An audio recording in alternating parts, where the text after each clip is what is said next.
Steve Gardner from USA Today. What's going on, pal?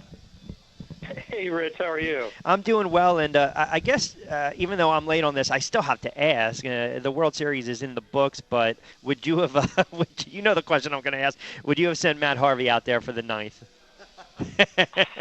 I think riding the momentum and everything had to not only win that game, they had to win more. And so beyond that, I think, yes, go ahead, see if Harvey can get him up, three down. But once he put a runner on base, I think that's when you got to make the move. Yeah. And I think that's where Terry Collins erred. It was a heck of a run for the Mets, and you just kind of saw over the last several years it come together for the Kansas City Royals. Let's get into the AL, the NL Cy Young Award winners. Jake Arrieta for the Cubs, monster year, beat out Greinke, beat out Kershaw. I tweeted this out. He never won more than 10 games with the O's, and you really started to see him come into his own, even though he posted a 10-5 mark last year, 22 wins this season, and he's only 29 years of age. Is this kind of a case of a guy starting to hit his prime and in the right setting with the right team? I think so. And it was the fact I think the Orioles pitchers didn't want him to throw his slider, or he sort of developed it a little bit differently when he moved to the Cubs. And that one pitch gave him another look. He throws it differently than anybody else, and that's what made him so good, and what continues to make him so good is that hitters haven't figured that out yet. And when you can put talent, which he obviously had, even in Baltimore, and you add in the knowledge and the ability to do what he does on the mound now, I think that's where you get a guy blooming later in his career and being as good as he is, and that's what his secret was. You know, not so much a secret ananymore. No. But hey, it attributed to 236 Ks, and you look at the ERA too. Drastic drop on it from 2.53 to 1.77. How about over in the AL, Dallas Keuchel? And I thought Price would have a shot here, late season acquisition, what he's able to do with Toronto. And again, here's another situation. You have a kid that prior to this year won a combined 21 games. This year he won 20. You team him up with Colin McHugh, who's only 21 years of age. You know, Houston's got a nice 1-2 punch from a starting rotation. But any issue here with the AL Cy Young Award winner? No. I thought Keuchel was the better pitcher. Price was very good, and you know, you could make it certainly a good case for Greinke and Clayton Kershaw in the NL too. But I thought Keuchel overall, and plus, you know, he's a Gold Glove winning fielding pitcher as well. And while that doesn't necessarily come into the Cy Young discussion, it just shows what a well-rounded player he is, and very deserving. Let's talk about the Phillies for a moment. And Ryan Howard has one more year, $25 million plus the $10 million buyout. I kind of asked a question before we went to break. I'm sure the Phillies would love to trade him. I mean, it would. If David Ortiz retired this year, then maybe you would consider, hey, okay, Boston might potentially needs a DH, a big bat, blah, blah, blah. But is there any chance the Phillies just might eat the $35 million here? I don't. I think that's a little too much to stomach. I mean, even if you're rebuilding and going into, you know, the Phillies know that this year is probably not going to be a contending year, and you have to take the long view. No sense in trying to do things that hurt you this season when next season it's going to be, you know, taken care of, essentially. So I think they will look to shop Ryan Howard if they possibly can. You know, the DH position, and obviously he's a fit for an American League team, not another National League team, but the DH position is one that is just, it seems like it's becoming extinct. The guys like David Ortiz, who are full-time DHs, you just don't see them anymore. Most teams like to rotate players around. I mean, obviously the Kansas City Royals had Kendrys Morales that they were able to find a spot for him, but you just don't see that for most teams as a chance to give guys a chance to rest, maybe heal for some minor injuries, things like that. So I don't think that there's going to be a place in baseball for guys like Ryan Howard here in the next few years. 1:30 on a Thursday edition of the Warm-Up on 97.3 ESPN FM. We'll take you up to 2. Steve Gardner does a great job covering baseball for USA Today. Joins us for a couple moments. when you look at some of the closers out there, and it looks like a bunch of them, Chapman, Miller, Papelbon, Giles with the Phils, they're still out there and potentially get traded. When you look at a guy like Giles, who if I stand corrected, I don't think he's arbitration eligible until 2018. So, teams can shop around guys like that if they're going on the premise where, hey, another team needs some bullpen depth because closers burn out quickly. We kind of see what the Royals blueprint with depth in that area. Can you see a landing spot, if any, for Ken Giles? Well, I think, number one, with the Craig Kimbrell trade and what the Padres were able to get for him from the Boston Red Sox, I mean, two pretty darn good prospects and a couple others as well.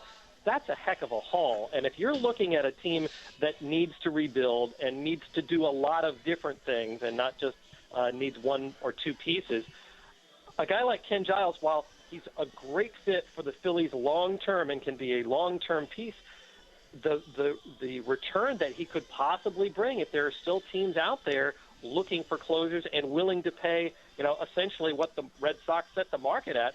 Now, obviously, Craig Kimbrell's got a lot longer track record than Ken Giles does, but being under team control for a while, that's a big selling point too. So I can understand what Matt Klentak is doing if he's looking at possibly fielding offers for a guy that seems like he could be in a Phillies uniform for a long time and be pretty inexpensive for a little while. It's because the return or the possible return is so potentially large that you can't afford not to listen when people come in and talk. Aroldis Chapman is a super trade candidate for the Cincinnati Reds because he's still got this year. They'd get a compensatory pick for whatever team that acquired him if Chapman leaves as a free agent after this season. So, I think the closer market, it's really interesting how it has sort of crystallized here and has become the focus more so than, a lot of the starting pitchers on the market and all the stuff that normally dominates as the winter meetings get closer. With Big Papi David Ortiz announcing, so he says this is upcoming season is going to be his last season. When you look at his numbers, I don't recall a player. I mean, I think you can. And look, you're probably going to disagree with me on this one, but when you look at say Ted Williams, Jim Rice, Yastrzemski, Ortiz might be more popular than those players with the Boston Red Sox because of the fact that he was able to win a couple World Series with the Red Sox. But when you look at his numbers, it's amazing. Several times in his career, they were writing this guy off. Probably when he's 25, 26 with Minnesota, where everyone saw the numbers. They struggled a little bit, and then he had the big year with the Red Sox with the 54 home runs. And a couple years later, they thought he was done. He was shot. But yet, every year, 100 RBIs, 30-plus home runs. When you look at David Ortiz, two questions, kind of twofold. Do you think he'll go down as the most popular player in Red Sox history, and is he a surefire Hall of Famer, especially with the PED speculations circling around him? All right, for Red Sox history, I think the franchise has such a long and storied history that you'd be hard-pressed to get somebody, say that he's better than Ted Williams, for instance. But I think he's got to be one of the popular players in Red Sox history just because of his clutch performances. And, we like to say, those in the sabermetric community like to say that there's no such thing as a clutch hitting trait. But if you get put in those clutch spots and you're able to perform, you're going to be labeled as a clutch hitter. You get clutch hits. Those you can't discount. And he has so many of those in his Red Sox career. So that leads into the second point about the Hall of Fame. I think there's no question David Ortiz is a Hall of Famer, and it'll be interesting because we've seen so many guys that were up for the Hall of Fame that were just kind of touched by allegations of steroid use. Same thing with David Ortiz. I mean, his name was brought up as one of those in the survey testing that was never supposed to be public anyway.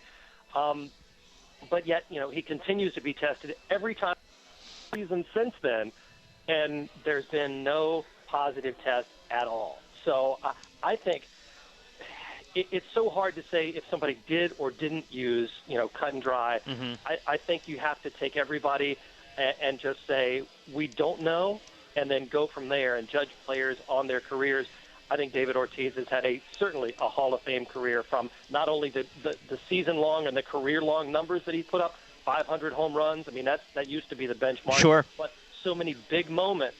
I think you can't write the history of Major League Baseball. No, and you look at 2004 and see if we still got Steve punched up. But if he's still there, if you're with me, Steve, you look at 2004, and of course he had the monster playoff run with the Boston Red Sox. For his career, 17 home runs and 60 RBIs in the playoffs. So, all right, so we'll see if we can punch up Steve. We'll see if we can get him a little more time next week, and sometimes that happens. We lose the call. We can punch him back up for a minute or two, Josh. That'd be great. If not, no worries. But yeah, if you look at David Ortiz, huge numbers, 17 home runs, 60 RBIs, 295 batting average. That in the playoffs alone, you go back to 2004 with the Dave Roberts steal, the big hits against the Yankees. His numbers are extremely gaudy. And here's a guy that twice in his career, a lot of people thought he was going to be done with the Minnesota Twins, and then a couple years ago with the Boston Red Sox. 135. We'll keep it right here. We'll get to some tweets as well. That's we'll open the it up. thing, too, Rich, is how much Ortiz has meant to Boston. Just the franchise, just the organization, where that team was when Ortiz got there and where they are now. Yeah, absolutely. So we got back Steve Gardner for a moment. Steve, I know you were finishing your thought. I just mentioned with Ortiz with the 17 home runs, the 60 RBIs, close to 300 batting average in the postseason. So without a doubt, a clutch player. Before I let you get out of here, Don Mattingly, here's a guy that was a great player, and it doesn't seem like he's a manager. We saw what happened with the Dodgers, and now he's going to get his second go around here with the Marlins. What's the expectation with that franchise, and the fact that they put some talent out on the field here and there, but it never translates into wins, and it just seems like it's become really a poor baseball town. Well, it's one of those things. I mean, lately it hasn't translated into wins. I mean, they've got a couple of World Series. Oh, sure, yeah, absolutely. Too, which just goes to show you that somehow or another, Jeffrey Loria is getting things done. Whether it's getting over on the residents of Miami and getting a new stadium built, or what. I think with Don Mattingly, he's going to be certainly challenged by working for that organization because I don't know that it's one of the more functional ones in Major. But as you mentioned, they do have some talent, and they've done a good job of acquiring young talent, developing young talent. And, if you have Giancarlo Stanton, who's going to be there for the long haul, and you've got Jose Fernandez, it's a heck of a 1-2 punch to build around. And I think Don Mattingly, although I had some issues with him strategically and some of the things that he did, it seemed like he had the respect of his players, and it was a well-liked guy in the clubhouse there in Los Angeles. He just wasn't Andrew Friedman's guy right. As he took over the Dodgers organization. So I think Mattingly certainly he can continue to be a good, average major league manager. And really we've seen managers have to be able to do two different things: manage from the dugout the games and manage the clubhouse the rest of the time. And Mattingly seems to be a guy who can do the rest of the time just fine. And if he gets the best guys around him, coaching staff, things like that, I think he can be a better tactical manager. So it's not an impossible situation for him. And I like some of the young talent that the Marlins have. But he has some work to do. Certainly has his work cut out for him. And Stan, you look at that contract. He just has to be healthy. When he's healthy, he's a dynamic player. I got about 30 seconds as we wrap it up. You mentioned two things that managers need to do, and it kind of goes back to Collins in that ninth with Harvey. And I don't want to beat a dead horse, but I heard a couple of ex-players say the one thing that Collins didn't do in that situation was really read Matt Harvey's eyes, really read his body language, and it was almost as though it's popular belief that Harvey kind of not only positioned himself and politicked himself to go back out there, but kind of bullied Collins to go back out there. Was Terry Collins caught up with the moment in that, or do you think Terry Collins really believed, hey, all right, I'm going to give you a shot, I'm going to give you the ball, you pitch your guts out, go back out there for the ninth? I don't see how you couldn't be caught up in that moment, though. I mean, Harvey had been so good throughout that entire game. The fans were, they had the groundswell of all of that, fandom there at Citi Field. I think Terry Collins is it's one of those things where if you had a veteran manager that has told star players, no, you're doing it my way, and had been in that situation more times than Collins had, I think he could have made the decision that he was going to make in the first place because he had Familia warming up. I think it would have been easier for him to tell Matt Harvey, I'm sorry, you did a great job. Now I'm turning it over to this guy who's going to be able to take us the rest of the way and win it. I think that was one of those things. Maybe when he comes to that situation in the future, he'll have more of a conviction. I think he said even afterwards that he managed more with his heart than he did with his head.